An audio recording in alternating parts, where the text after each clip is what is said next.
araw mga kaibigan.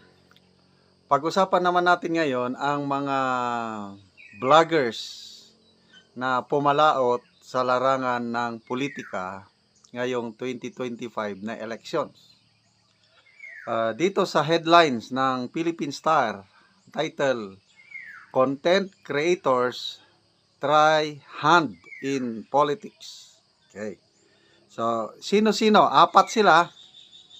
Talagang nag-file na ng Certificate of Candidacy yung pang-apat ngayon pa, October 2. Okay, ang una, si vlogger Norris John Okamoto. First nominee siya ng Lingap Party List or Liga ng Pagkakaisang Mahirap. Ito yung kanyang statement. Sabi niya, ang pangarap at gusto natin ay bigyan ng sulong ang ating mga kababayan, lalo na yung mga nasa laylayan. Okay, magandang hangarin. So, sa YouTube channel ni Okamoto, meron siyang 315,000 subscribers. Okay, malaki-laki na ito. At ang kanyang content, mostly on motorcycles. Okay. So, maganda yung ginagawa niya. Nagpaparaffle siya ng mga motorsiklo at ibinibigay niya sa kanyang mga followers. Wow! So, parang matawag mo ba ito na charity vlogger? Kasi yung kami, ni na Pogong Biyahero, yan, nagpapatayo kami ng mga pabahay, tumutulong. So, ito naman, motorcycle, 315,000 subscribers. Okay, so, dahil motorcycle rider, meron ng one rider party list. Dalawa ang congressman nila, si Congressman Busita at Congressman Gutierrez ata Rodriguez. So, tinanong siya kung willing ba siya na makipagtulungan sa one rider party list. Ang sabi ni Okamoto, yes, why not? Okay. Pangalawa, sa TikTok naman ito, si El San Fernando, meron siyang 19,000 Facebook followers at ang kanya naman, nominee siya ng Kamanggagawa Party List. Kamanggagawa. Okay. Ano naman ang qualification nitong si San Fernando? Sabi niya, he is a unionist. Ang gusto niya is abolish. Tatanggalin niya ang mga provincial wages at i-advocate niya ang equal minimum salary across the nation. Kasi ang mga sweldo ng ating manggagawa is depende by region. Ayaw nito ni San Fernando. Okay. Pangatlo, si Mark Gamboa. Okay. So, itong naunang dalawa sa Fernando and Okamoto party list, ito mataas ang lipad ni Mark Gamboa. Tatakbo siya bilang senador. Okay. YouTuber itong si Gamboa, ang kanyang YouTube channel is Models of Manila TV. Meron siyang 232,000 subscribers at palagi itong nag-i-interview ng mga local politicians, lalo na si former Manila Mayor Isko Moreno. So, napapanood ko rin ito si Models of Manila TV. So, ano ang gagawin niya pag manalo? Ang sabi niya is, gusto niyang mag-establish ng opisina dedicated to fighting fake news. Okay, maganda rin ito kasi naglipa na ang fake news.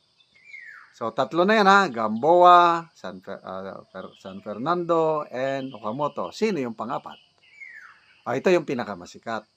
Si Doc Willie Ong. Na-anunsyo siya kahapon na ngayong araw, October 2, mag-file siya ng Certificate of Candidacy. Millions ang followers ni Doc Willie Ong. Isa na ako doon sa mga nanonood sa kanya. So, apat, posible madagdagan pa ito kasi hanggang October 8 pa ang filing. So, sino-sino sa tingin nyo ang pwede pang pumalaot sa politika? Ang naisip ko si Ka Eric sina Doc Badoy. Last election, si Ka Eric yung kanyang party list, kaya lang hindi nanalo. So, wala akong naririnig, balita kung may party list ba si Ka Eric ngayon. Ito yung mga kailangan natin sa Kongreso. Kasi napatunayan na ni Ka Eric, ni Doc Badoy, yung kanilang advocacy na ang kanilang pinaglalaban para sa hustisya, para sa kapakanan ng mamamayang Pilipino. But, medyo tahimik tungkol sa kanilang pagpasok sa politika. Sino pa? Wala na akong ibang maisip na mga active sa social media na papalaot sa politika. Okay, so punta tayo sandali kay Doc Willie Ong. Ano sa tingin nyo? Maganda ba yung kanyang desisyon na papasok pa rin sa politika? Pangatlo niya na ito Okay lang sana kung wala siyang sakit na cancer. Nag-usap kami sa aking wife. Isa yung aming pananaw na mas makasama sa laban ni Doc Willie Ong sa yung kanyang battle against cancer. Kasi stressful yung politika, siyempre, mangangampanya ka dyan. Sabi ni Doc Willie Ong, wala daw gagastusin, 500,000 lang. So, no problem with money. Kaya lang, yung effort niya, yung mangampanya. Kasi sabi niya, this time, mananalo na tayo.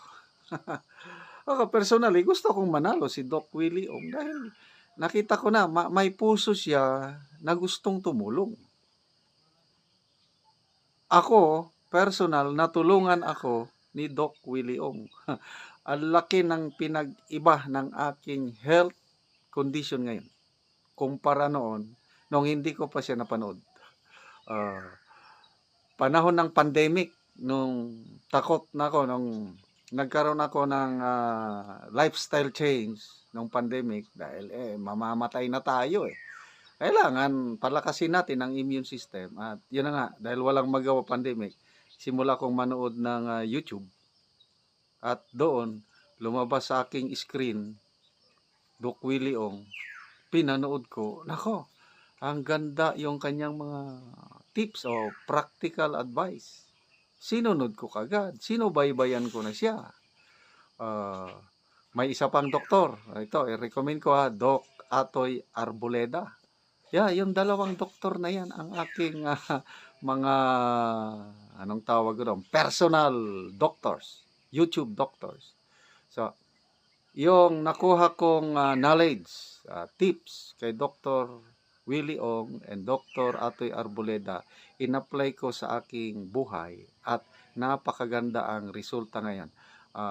I am much stronger now, healthier than 10 years ago. Okay?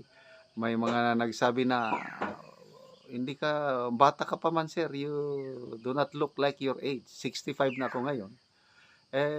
Salamat dahil nagkaroon ako ng lifestyle change at salamat dito sa mga tips ni Doc Willie Ong and Doc Atoy Arboleda. Kaya kung sa pagtulong lang, no question about sa yung malasakit, nandyan kay Doc Willie Ong. Kaya lang, kumusta naman? 2 beses na siyang pumalaot sa politika.